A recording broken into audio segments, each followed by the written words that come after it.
자, 시작하겠습니다. 자, 그래서 우리 아까 조금 전에는 아브라함이 어떻게 하나님 앞에 어떤 상태에서 부름을 받게 되었는가 하는 이야기를 좀 했습니다. 우리 창세기 12장 이제 우리들이 이제 본격적으로 들어가게 되는데요.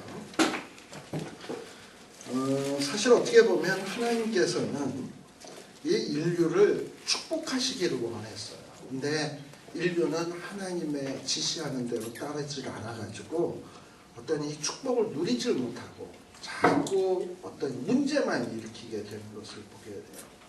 그러나 하나님은 우리 인류를 축복하고자 하는 그 계획을 결코 포기하거나 그리고 좌절하거나 중도에 그만두거나 하지 않으세요.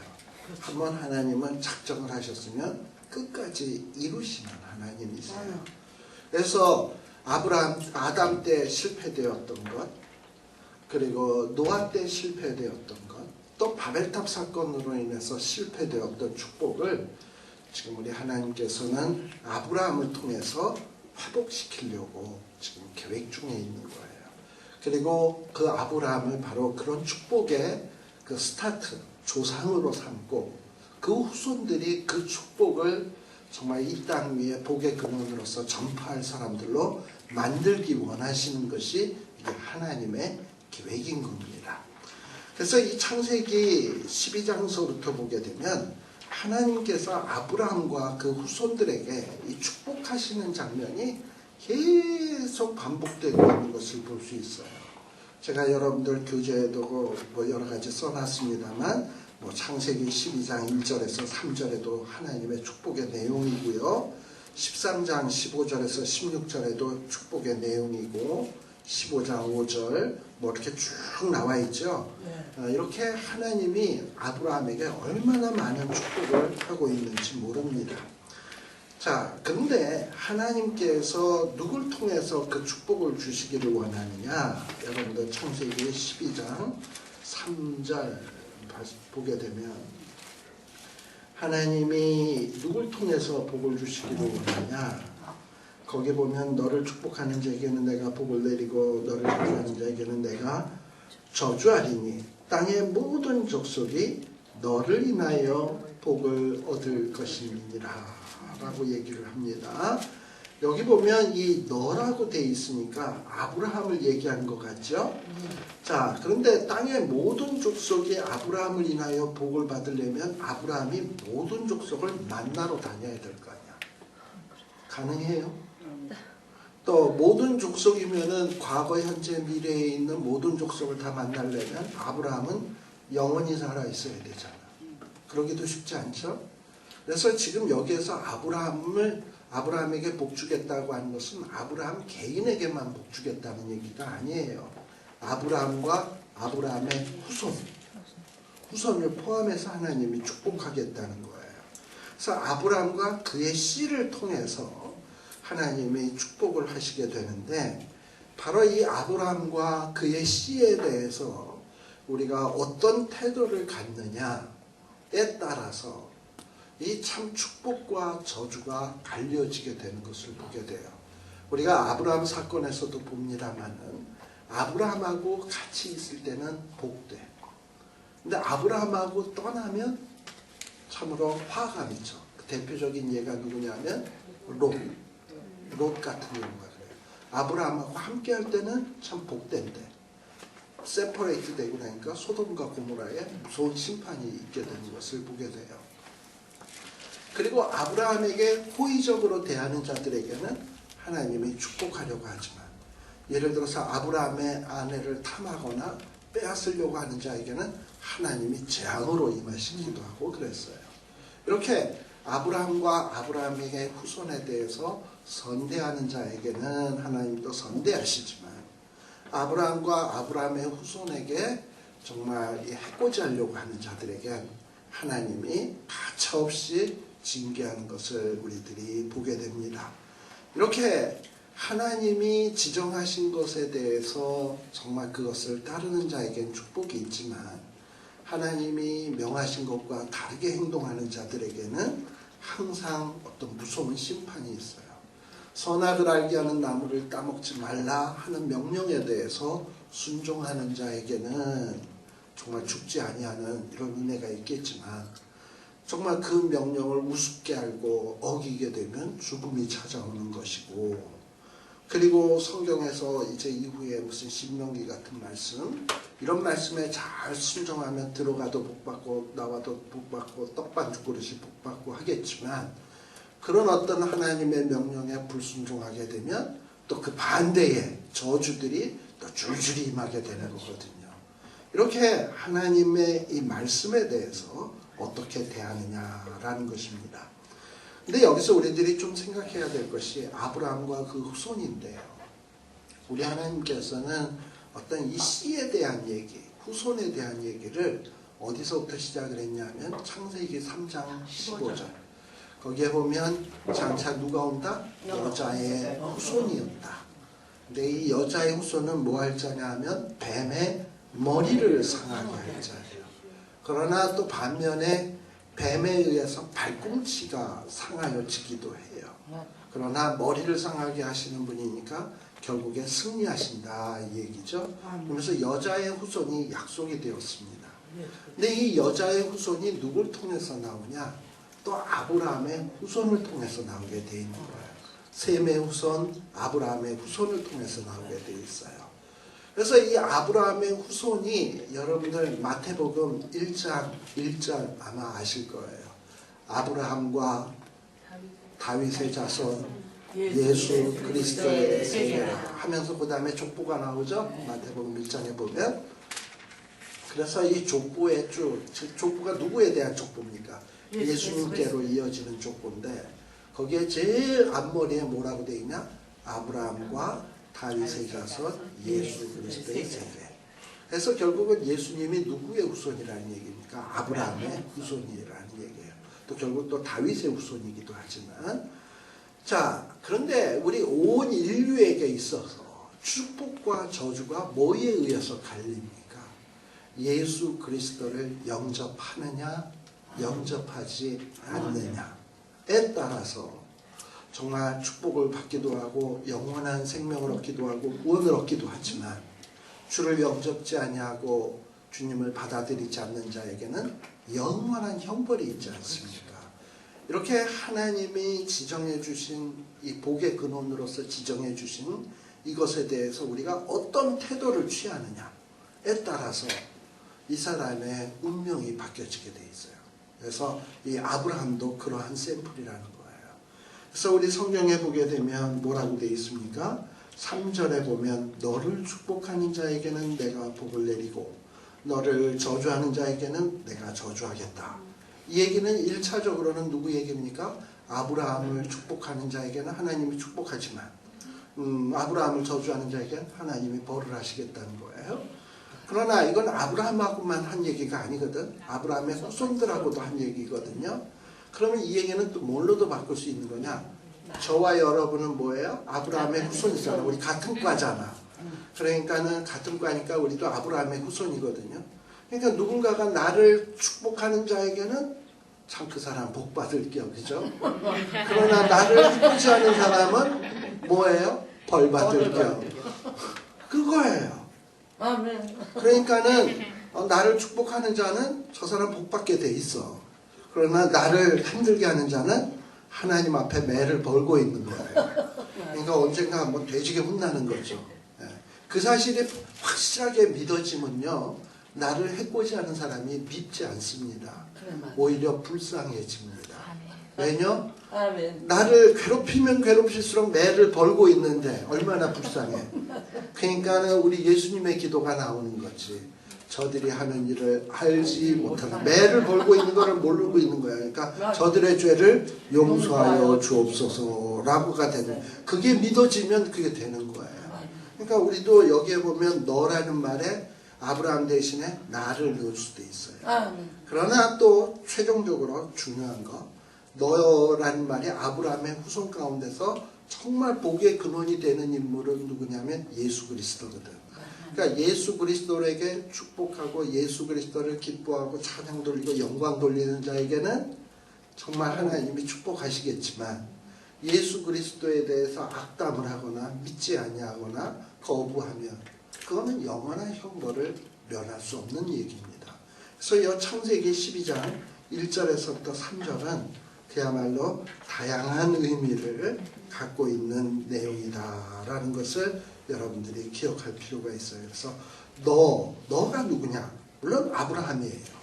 그러나 이 하나님은 약속을 맺을 때 아브라함하고만 맺는 게 아니라 아브라함의 후손들을 포함해서 얘기를 하는 거예요.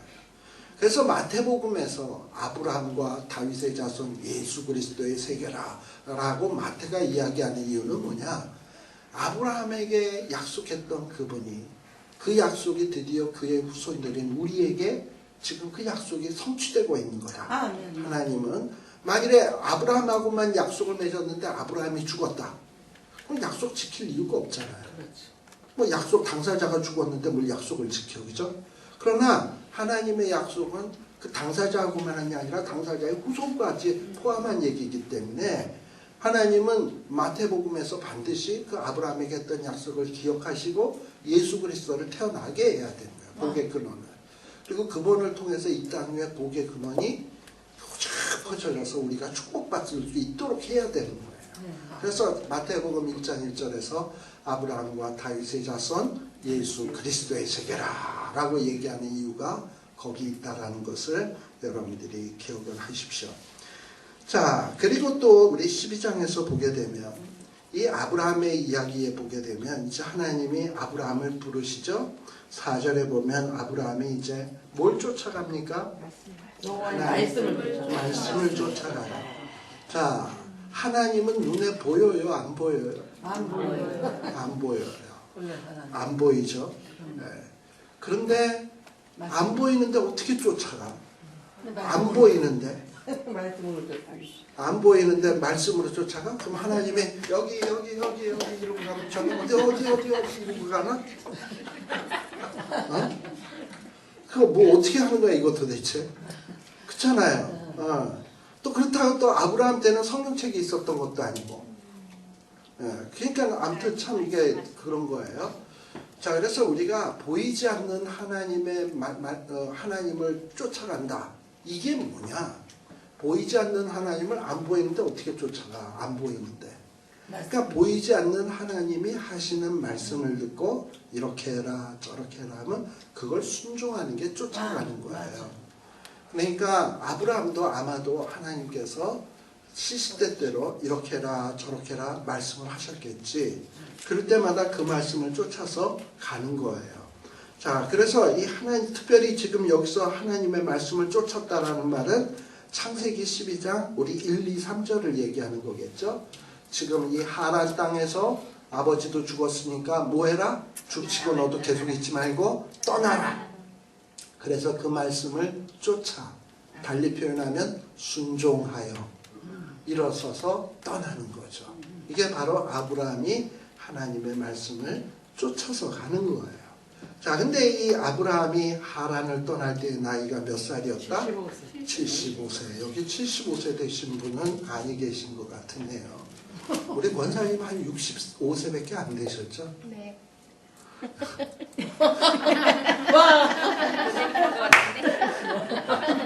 75세는 아무도 안 계신 것 같아요. 그러니까 우리는 뭐냐면 아브라함이 75세 때 출발을 했으면 우리는 청춘인 거야. 가만히 있으면 되는 권사님 얼마라고요? 뭐가 되셨어요? 80이에요. 80이에요. 예. 너무 젊으셨다. 65세밖에 안 돼 보이는데? 권사님 여태까지 우기리를 속으셨어. 대단하시네. 아닌 것 같아요. 자, 근데 아무튼 아브라함이 떠날 때가 75세예요. 75세. 그러니까 이때까지 뭐 했다고? 강 저편에서 조상들이 뭐 했다? 우상 숭배했다. 그런 거 보면 우리가 훨씬 더 스타트가 빠르죠. 그러니까 우리가 같은 관대도 좀 나은 것 같아.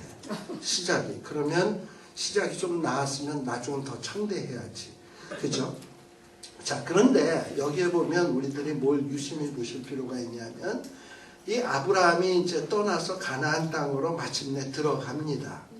근데 이 가나안 땅에 이미 누가 살고 있냐? 가나안 사람들이 그 땅에 살고 있어요. 근데 6절에 보면 어느 지역이 나와요? 세겜 땅. 그 다음에 또 8절에 보면은 베델. 또 뭐가 나와요? 8절에 보면 아이가 나와요. 자, 근데 이곳에 지금 어떻게 오게 됐죠? 아브라함이 하나님의 명령을 따라서 이곳까지 오게 된 거예요. 하나님이 지시한 땅으로 여기 오게 된 거예요. 그래서 와서 뭐 하냐? 8절에 보면 끝에 보면 여호와 앞에 제단을 쌓고 그리고 하나님의 이름을 불렀다라고 되어 있습니다. 자, 근데 여기에 나오는 지명들 베델, 아이, 세겜 어디서 많이 본 것 같은 느낌이 들지 않아요? 예, 야곱이 베델에서 돌베개 했던 것도 기억이 나고. 자, 그런데 아이는 아이성이 생각나죠. 여호수아서에 아이성이 생각이 나고, 또 세겜도 그때가 다 세겜, 아이, 베델이 다 언제적 뚜렷하게 등장하기 시작하냐면 여호수아서에서 등장을 해요. 이게 이스라엘 가나안 지역의 중부예요. 중부. 이스라엘 백성들이 가나안 땅에 들어올 때 이 요단강 건너가지고 이 베델 아이 쪽에 들어왔어요. 거기에 뭐가 있었냐면 여리고성이 있었거든요. 여리고성을 무너뜨리고 아이성을 무너뜨리고, 그래서 이 가나안 땅의 중앙 허리를 딱 끊어버렸어. 그래서 남과 북으로 분리를 딱 시켜가지고 그 다음에 중앙을 딱 끊어버리고 그 다음에 남방을 치고 그 다음에 북방을 치고, 그래서 결국엔 가나안 정복을 이루어요. 마치 우리나라가 과거에 6.25 났을 때 우리 일본의 메가도 장군이 인천에 메가도 장군이 들어와가지고 인천 상륙작전을 해가지고 허리를 딱 끊어버렸잖아. 그래가지고 이북 공산당 애들을 남쪽까지 다 내려간 거는 남쪽 공산당, 북쪽 공산당으로 분리를 시켜버렸잖아요. 그리고 이제 북쪽에서 아래로 내려오는 보급로를 차단을 시켜가지고 아예 아래에 있는 사람을 고사시키는 이런 전략으로 들어갔잖아요. 그러니까 여기 있는 공산당들이 피할 데가 없으니까 지리산 같은 데 빨치산으로 들어갔잖아. 그런 식으로 해서 전쟁에 승리했던 것처럼 이스라엘 백성들도 이 요단강을 건너서 가나안 땅 들어갈 때 중앙 허리부터 끊었어요. 그래서 얻은 성이 베델, 아이, 이 세겜 요쪽 지역이에요. 자, 그래서 어떻게 보면 이 베델, 세겜, 아이성, 여호수아 때 이 땅을 이렇게 정말 먼저 이렇게 점령한 이유는 어디냐? 이 땅은 하나님이 지시한 땅이라는 거야. 언제부터? 아브라함 때서부터. 그리고 아브라함이 가나안 땅에 들어와서 우리가 보통 좋은 물건 있으면 거기에다가 점 찍어 놓는다 그러죠. 또는 조금 속되게 표현하면 침 발랐어. 이렇게 얘기하잖아. 그러니까 아브라함이 가나안 땅에 들어와서 베델과 세겜에다가 아이에다가 침 발라 놓은 거야. 이건 내 땅. 그리고 이제 누구랑 하나님 앞에 제단까지 쌓고서 하나님 땡큐까지 다 해버렸어. 그러니 천지의 주인은 누구예요? 하나님이고, 하나님이 지시해서 왔고, 그러니까 주셔서 감사합니다 이렇게 했으니 이 땅은 누구 땅이다? 내 땅이다.가 되는 거예요. 그래서 이미 지금 이 아브라함 때 이곳에 들어와서 제단 쌓고 한 이유가 뭐냐? 이제 후손들에게 대대손손 이 땅은 우리 땅이다 라는 거예요. 근데 이런 작업이 이제 창세기 뒷부분에 보면 또 나와요. 어디서 나오냐? 그때는 이제 또 땅을 사. 아브라함이 자기 아내를 위해서 헤브론 땅을 사고 또 세겜 땅을 사고 그래요. 딱 샀으니까 그럼 진짜 누구 땅? 저희 땅.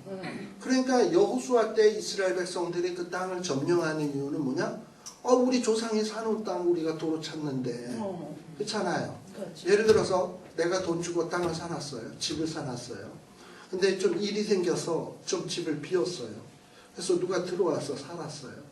그랬는데 그때는 이제 내가 어떻게 되다 보니까 먼저 하늘나라 갔고 우리 아들이 제가 사는 거니까 들어와가지고 그 집안에 사는 사람들 너네 왜 여기서 사냐? 이거 우리 아버지가 산 땅인데 누가 나가야 됩니까? 걔네들이 나가야 되는 거죠. 그렇잖아요. 그러니까 어떻게 보면 이스라엘 백성들이 가나안 땅에 들어와서 지내다 좀 살다가 가나안 땅에 아브라함 때 들어왔다가 그 다음에 이제 야곱 때 애굽으로 이민 가잖아요. 400년 동안을 그 땅을 비워놓은 거야.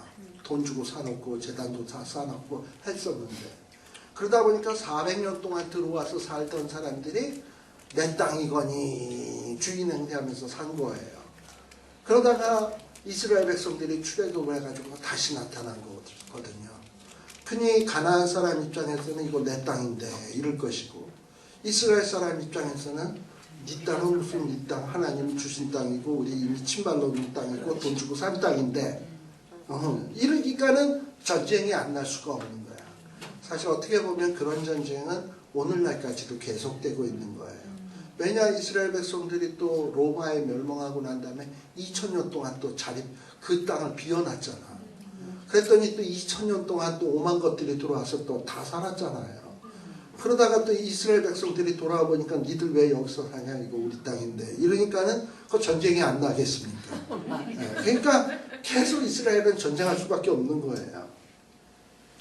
자, 그래서 여기 요 지역이 이렇게 나오는 것도 여러분들이 이게 어떤 의미인가 하는 것을 좀 여러분들이 생각해 볼 필요가 있습니다. 자, 그러면 이제 요 12장 1절에서부터 내용을 한번 봅시다. 자, 거기에 보면 하나님께서 이 아브라함에게 뭐라고 얘기하냐. 1절에서부터 3절에 나오는 말씀은 제가 아까 하란에서 주신 말씀이라 그랬어요. 특별히 아브라함의 그 신앙의 출발은 한심했다 그랬습니다. 우상 숭배자였어요. 자, 그럼에도 불구하고 하나님은 이런 아브라함에게 때에 맞춰 딱 시기적절한 말씀들을 주시곤 합니다. 예를 들어서 지금 요 창세기 12장의 아브라함의 심정을 한번 생각해 보세요.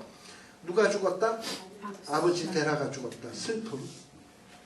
자, 근데 처음에 이제 슬픔도 잠시고 왜 죽었을까를 생각을 하면 우리 아버지가 계속 가야 되는데 안 가서 하나님이 치셨다라는 생각이 들면 뭐가 또 생겨요? 두려움.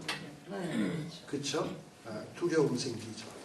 자, 요런 거 딱 생겼을 때 슬픔과 두려움이 생겼을 때 하나님이 쫙 나타나는 거예요. 자, 그러면서 하나님이 뭐라 그러냐? 너는 떠나라. 지시할 땅으로 떠나라. 라는 거예요. 이렇게 두려움과 슬픔에 있을 때 하나님께서 떠나라. 라고 지금 이야기하는 겁니다. 그러면 하나님이 뭘 하겠다? 2절에 보면 비록 네가 지금 슬픔에 빠져 있고 아버지가 죽어서 앞으로 어떻게 될 것인가 여러 가지 두려움이 있겠지만 하나님은 어떻게 해주겠다? 너로 큰 민족을 이루게 해주겠다. 그리고 내게 복을 주겠다. 그리고 바벨탑 때 사람들이 그렇게 지 이름들 내보려고 악을 썼지만 하나님이 못하게 하셨는데 너는 내가 너의 이름을 뭐하게 해주겠다? 창대케 해주겠다. 사실 가나안을 떠나올 때 이게 내 인생이 성공할까 실패할까 가나안 갈대아 우르를 떠난 게 잘한 일일까 못한 일일까 뭐 별의별 생각 다 들지 않겠습니까? 여러분들도 미국에 왔을 때 처음에 와서 여기서 살기로 결심하는 순간서부터 이게 잘한 결정일까 못한 결정일까 별의별 생각이 다 들잖아. 그러나 내가 비록 지금 고생을 한다 하더라도 미래가 어떻게 성공할 것이다라는 게 확실하면 지금 조금 힘들어도 참고 견딜만 한 거잖아요. 그런데 하나님은 지금 아브라함의 삶이 고달프지만 결론을 먼저 얘기해 준 거지. 너는 복의 근원 된다. 내 이름은 창대하게 된다. 너는 큰 민족을 이룬다. 그런데 이런 게 슬픔이 있었고 두려움이 있었던 아브라함에게는 얼마나 큰 위로가 됐겠냐는 말이죠. 그리고 아버지의 죽음을 보면서 무슨 생각도 하느냐? 아, 이거 하나님의 약속은, 하나님의 명령은 꼭 지켜야지 개인이 질질 끌다가는 그냥 맞고 가는 수밖에 없구나. 그냥 맞지 않고 그때그때 순종하면서 가야지, 맞고 갈래 그냥 갈래 할 때 그냥 간다 그래야지 한 대씩 맞고 가면 이건 내 손해구나, 뭐 이런 거를 또 배우는 거 아니겠습니까? 그게 뭐냐, 이게 신앙이 성숙하는 거야. 그러니까 신앙의 성숙은 갑자기 무슨 고속 엘리베이터 타고 휙 자라는 게 아니라 실패했다가 깨닫고 돌이키고, 실패했다가 깨닫고 돌이키고, 이러면서 찌찌보 볶으면서 이러면서 참 내 신앙은 언제 자랄까 이러다가 한 20년 지나 보면 20년 전과 before 20년, after 20년 해서 사진을 딱 비교보면 달라져 있는 거야. 무슨 성형외과 사진만 다른 게 아니라 나도 before 20년, after 20년 해서 보니까 다르더라고.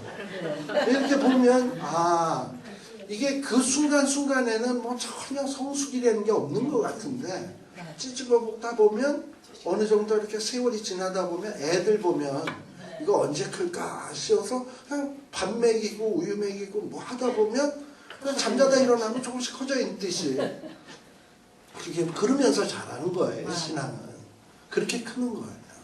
그래서 지금 아브라함도 그런 과정을 통해서 커져간다. 근데요, 아브라함에게 하나님께서 나타나신 것을 보면 한 5번 정도 나타나요.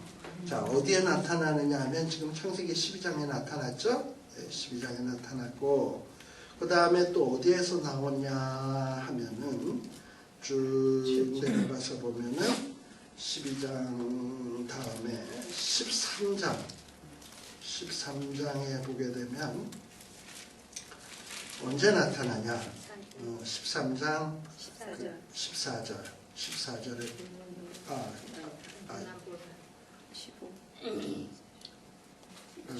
13장 14절에 보면 언제 나타나냐? 저기 롯과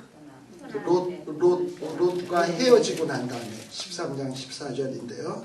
롯과 헤어지고 난 다음에 여호와께서 이 아브라함에게 처음 나타나요.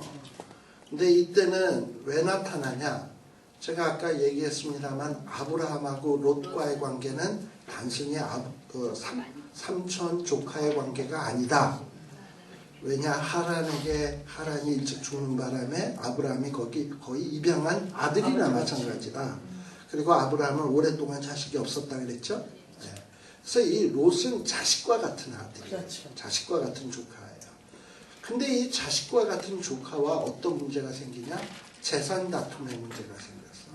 이게 참 유쾌한 일이 못 되잖아요. 그렇죠. 근데 그 일로 인해서 결국은 그동안에 아버지와 아들같이 지내오던 사이가 떨어지게 되었어요.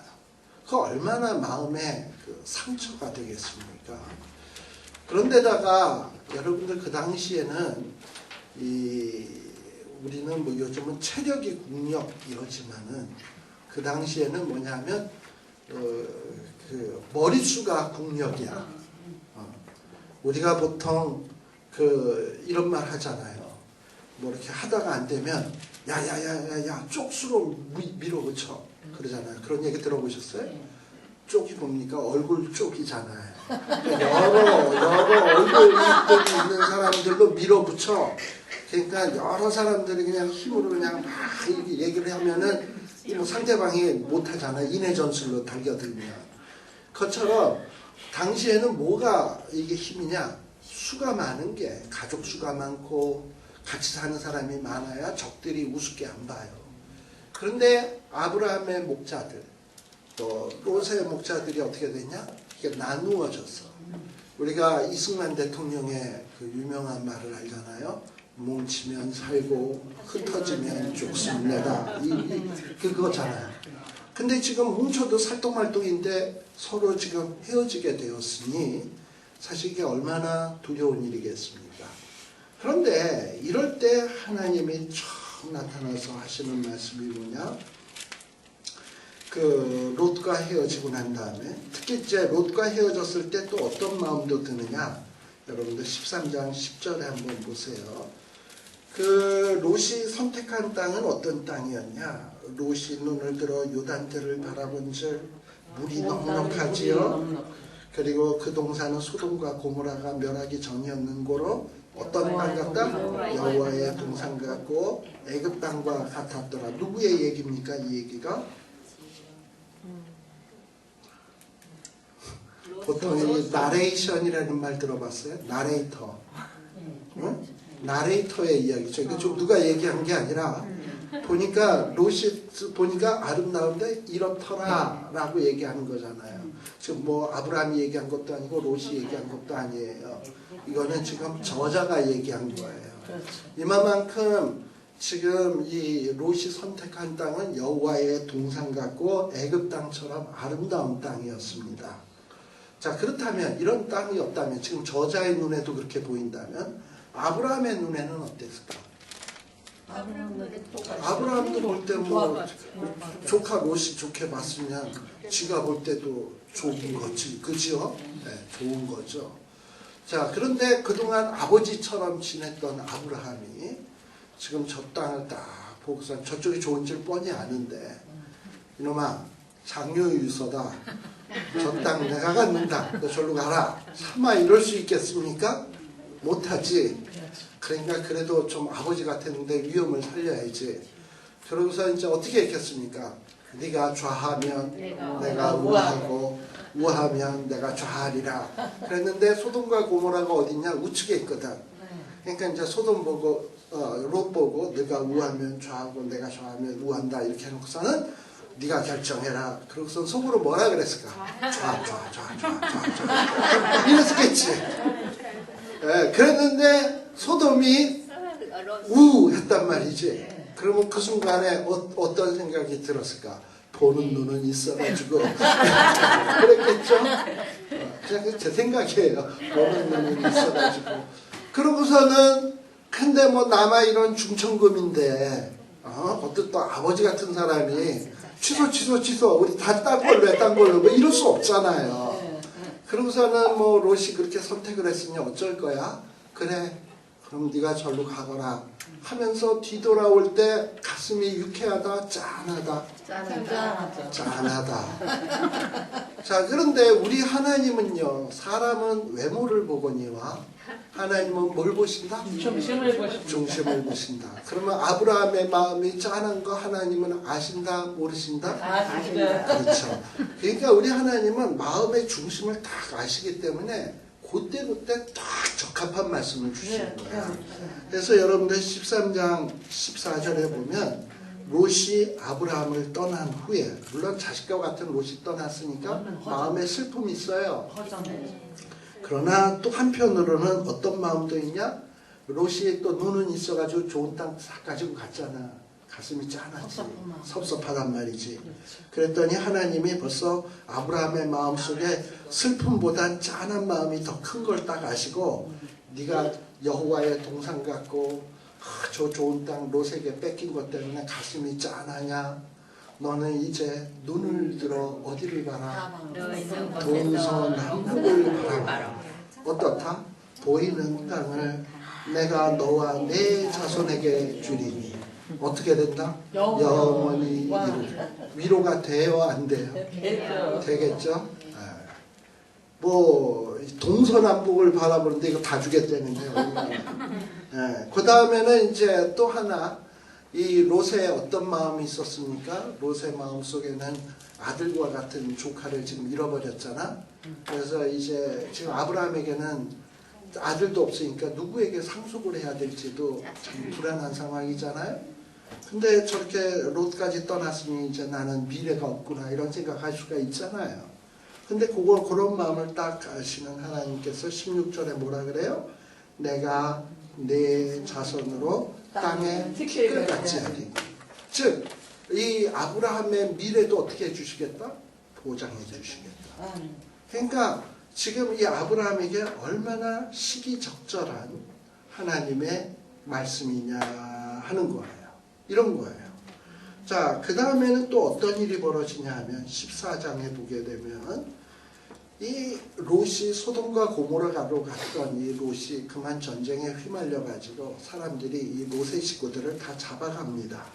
12절, 14장 12절에 보면 소돔에 거하는 아브라함의 조카 롯도 사로잡고 그 재물까지 노력하여 갔더라.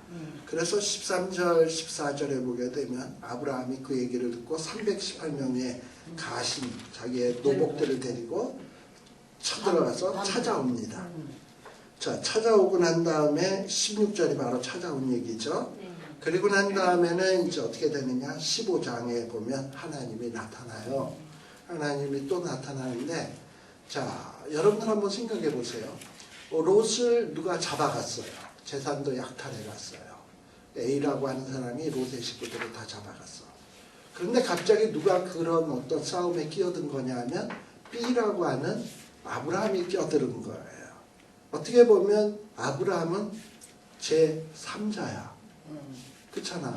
지금 어떻게 보면 분쟁에서요. 근데 아브라함이 다 이겨갖고 다 찾아갖고 왔어. 그러면 이 지금 아브라함에게 당한 사람들은 아브라함에 대해서 좋은 감정을 갖겠습니까? 나쁜 감정을 갖겠습니까? 그러겠죠. 그리고 이 중동의 이쪽 지역에 사는 사람들은 그들의 어떤 마음 속에 갖고 있는 법이 뭐냐? 이는 이로, 눈은 눈으로.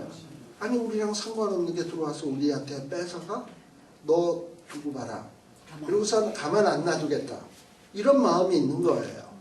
자, 그러다 보니 아브라함도 전애들이 내가 저들을 공격해서 롯을 구출해 왔으니 저들이 또 나를 언제 쳐들어올지 모른다 라는 어떤 이런 두려움을 충분히 가질 수 있겠죠.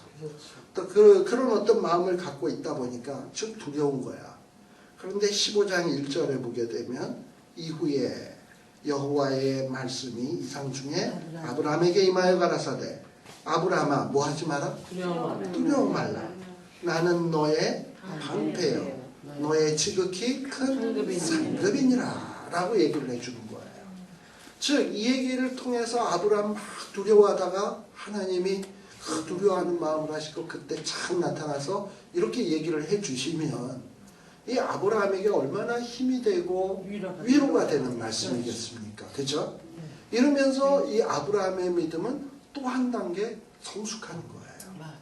자, 이렇게 아브라함의 믿음이라고 하는 것은 처음에는 별 볼 일이 없었어요.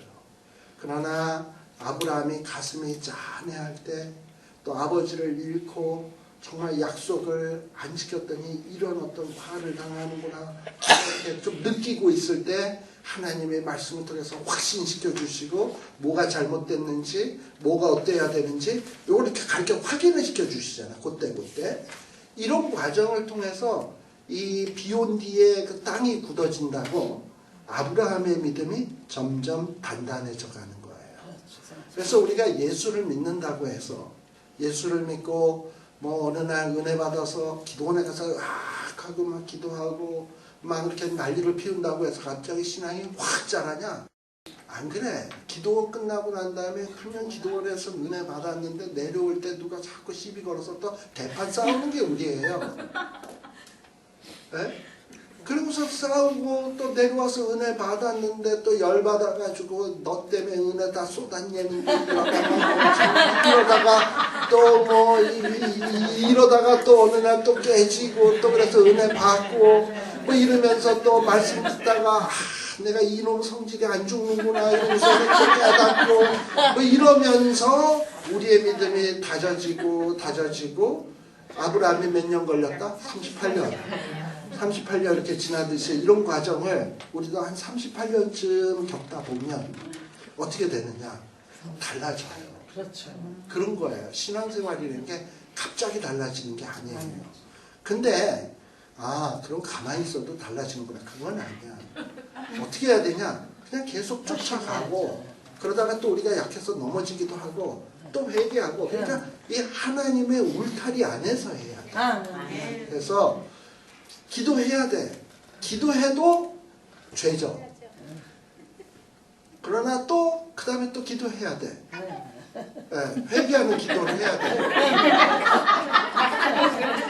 회개하는 기도를 해야 되고 또 그리고서 또 기도하다가 또 말씀 봐야 돼.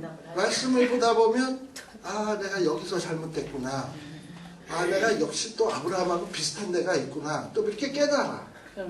근데 깨닫고선 또 삶 속에 실천이 되냐면 안 돼. 그래가지고 또 한 번 또 지지리궁상으로 하나님 앞에 시련을 좀 겪어야 돼. 그러다 보니까 아 이건 아니구나. 또 정신 차려. 그래서 또 돌아와. 그리고 이제 이전에는 한 하루 이틀밖에 안 가던 것이 한 일주일이 가. 뭐 이러면서 자꾸 이런 과정을 반복을 하다 보면 한 38년쯤 지나다 보면 그 다음에 이제 좀 이게 달라지게 돼 있는 거예요. 이게 바로 신앙생활이에요. 그리고 교회는 뭐 하나님의 교회니까 뭐 그 교회는 항상 문제가 없다? 아니에요. 교회는 문제가 좀 있어야 돼요. 복잡해야 돼요. 머리도 좀 아프고. 왜냐? 그래야 기도하거든. 그래 진짜. 그래야 또 용서하는 법을 배우거든. 관용하는 법 배우고. 그러면서 그런 과정을 통해서 누굴 철들게 하시냐? 나를 철들게 하시냐. 근데 평탄한 교회에서 너무 평탄하게만 가면 이게 안 강해져요. 우리가 좀 든든해지려면 이 불주사 같은 것도 좀 맞아야 돼. 옛날에. 그래서 좀 열도 나고 이랬다 그거 나면 그 다음에 면역력도 생기는 거잖아요. 이런 식으로 어떨 땐 불주사도 맞고 뭣도 맞고 이러면서 이 문제 저 문제 뒤집어 보면서 그러고 가면서 그래도 떠나지 않냐고 그냥 주님을 타리 안에서 버티다 보면 아브라함이 그 믿음이 조금씩 성장해서 나중에 훌륭한 믿음으로 성숙했던 것처럼 우리의 믿음도 그렇게 하나님이 성숙시켜 주실 거예요. 오늘은 아브라함에 대한 얘기를 대충 크게 아웃라인식으로 이렇게 좀 말씀을 드렸는데 다음 시간에는 그 아브라함의 구체적인 삶 속에서 아브라함이 어떻게 이게 신앙이 성숙돼 가는지 또 어떤 느낌이었을까 아브라함이 이런 것들을 좀 차근차근 하나씩 좀 더 디테일하게 살피려고 합니다. 기도하겠습니다. 하나님 아버지 감사합니다. 참으로 정말 아브라함도 강 저편에 거할 때는 우상 숭배하고 하나님을 알지 못하던 자였는데 은혜로 불러주시고 복의 근원 삼아 주셨습니다. 마찬가지로 우리도 하나님 앞에 사랑받을 자격, 주권 아무것도 없는데 우리에게 예수 믿게 하시고 또 우리를 거룩한 하나님의 자녀로 삼아 주신 것 감사합니다. 아브라함이 그랬듯 우리의 현재의 모습을 보면 정말 자녀답지 못하고 부족한 것 투성이고 정말 모자란 것 투성이지만 하나님 우리를 아브라함을 인도하셨듯 우리를 인도하여 주시고 말씀하여 주시고 깨닫게 하여 주셔서 우리의 믿음도 무럭무럭 자라가게 하여 주시고 또 우리의 후손들에게 그 귀한 믿음을 물려줄 수 있는 믿음의 조상들이 또 되게 하여 주시옵소서. 예수님 이름으로 기도드리옵나이다. 아멘. 마치겠습니다.